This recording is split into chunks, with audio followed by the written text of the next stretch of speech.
Bentrovati amici di Inter TV, buon inizio di settimana, è lunedì e come ogni lunedì sera ovviamente torna l'appuntamento con Extra Time e non può mancare la presenza in studio di Massimo Paganini. Buonasera Max. Ciao Federica, buonasera a tutti, ciao Alberto. Buonasera anche a te Alberto Santi. Ciao Federica, ciao Massimo, buonasera, ben ritrovati, finalmente un buon lunedì. Max, i 4 spunti di oggi quali sono? Beh, sono due focus, uno su Nainggolan che giustamente è ritornato a fare una buona prestazione e ha ancora dei margini di miglioramento, uno su Brozovic che mi è piaciuto molto proprio sull'aspetto sia sulla fase propositiva di costruzione del gioco che su quella difensiva, perché ha recuperato tanti palloni, magari non possiamo vederli tutti ma ne ha recuperati veramente tanti, ha fatto un'ottima partita anche da quel punto di vista, non ultimo quello che ha portato poi al gol di Lautaro Martinez. Il terzo punto riguarda i centrocampisti, ha giocato praticamente con 4 centrocampisti, Brozovic, Vessino, Nainggolan e Joao Mario, e la fluidità di manovra e la costruzione del gioco ne ha risentito positivamente.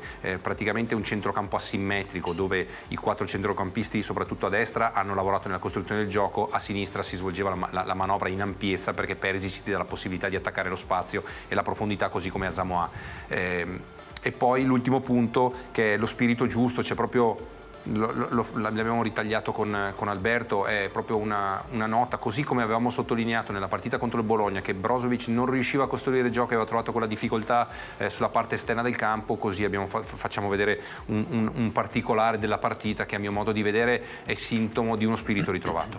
Partiamo dal ritorno del Ninja. Sì, beh, lui ha fatto un'ottima partita, è stato detto e già sottolineato, ha ancora dei margini di miglioramento, si vede però che comincia a star bene dal punto di vista fisico e ha dato qualità ad un reparto. Qui vediamo un'azione nella quale lui riceve il pallone, sì, ok, perfetto, questa è un'azione nella quale riceve la palla da Joao Mario e va a calciare in porta dopo un'azione costruita. Questo è quello che lui deve fare, ossia il taglio negli ultimi 16 metri nei quali va a ricevere il pallone e poi a calciare in porta. Questa è la sua forza, una sua qualità importante.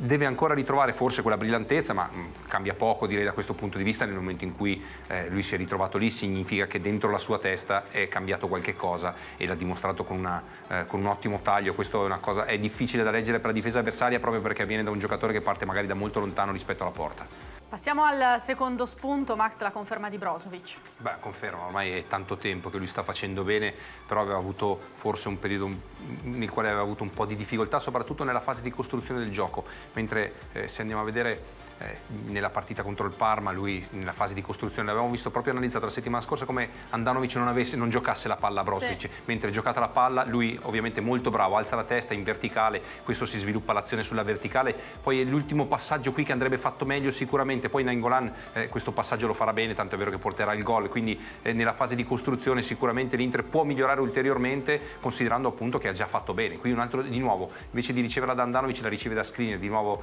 con spalle alla porta, alza la testa sulla verticale, quasi in fotocopia dell'azione di prima, trova di nuovo Nainggolan tra le linee, significa che era stato preparato questo tipo di azione dal mister, trovando sulla verticale Brozovic e Nainggolan che tra l'altro, ripeto, sono riusciti a mettere in grande difficoltà proprio su queste verticalizzazioni il Parma. Il terzo spunto è il centrocampo a 4. Spalletti ha optato per un centrocampo a 4, quindi un centrocampo di costruzione, sapendo che aveva di fronte una squadra che sarebbe andata sulle ripartenze. Quindi la cosa più importante era quella di riuscire a gestire il pallone. Qui vediamo una giocata a 4, la toccano tutti e 4 praticamente i giocatori, poi Nainggolan dà a Perisic sull'esterno che va a mettere questa palla nel terreno dentro l'area di rigore, come dicevo prima. Qui è su questa che è arrivato leggermente in ritardo Icardi, però una grandissima palla nella fase di costruzione dove, ripeto, tutti e 4 i centrocampisti hanno toccato la palla. Qui di nuovo nella fase di costruzione con Brozovic che ha il pallone, dà la palla in verticale per Perisic che dà la palla di nuovo a Nainggolan che la scarica a Vessino che la gioca a Joao Mario. Quindi nella fase di costruzione l'Inter ha trovato una certa fluidità proprio perché questi sono giocatori molto tecnici e hanno dato la possibilità ai compagni di trovarli tra le linee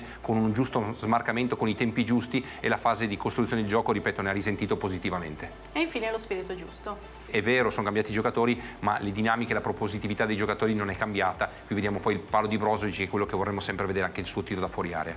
Qui vediamo una giocata, la respinta da parte di Skriniar e la palla va al Parma, no? Qui è Perisic che si trova nella zona centrale del campo, è una zona che non dovrebbe competere a lui perché è chiaro nel momento in cui stringe libera la fascia. Qui guarda, parla con Brozovic e con Asamoah dicendo andate a scalare voi sull'esterno perché io mi sono ritrovato in una posizione interna. Va lui internamente a ricoprire la posizione di Brozovic, Brozovic va all'esterno, il Parma ovviamente di là si trova chiuso e deve ritornare indietro.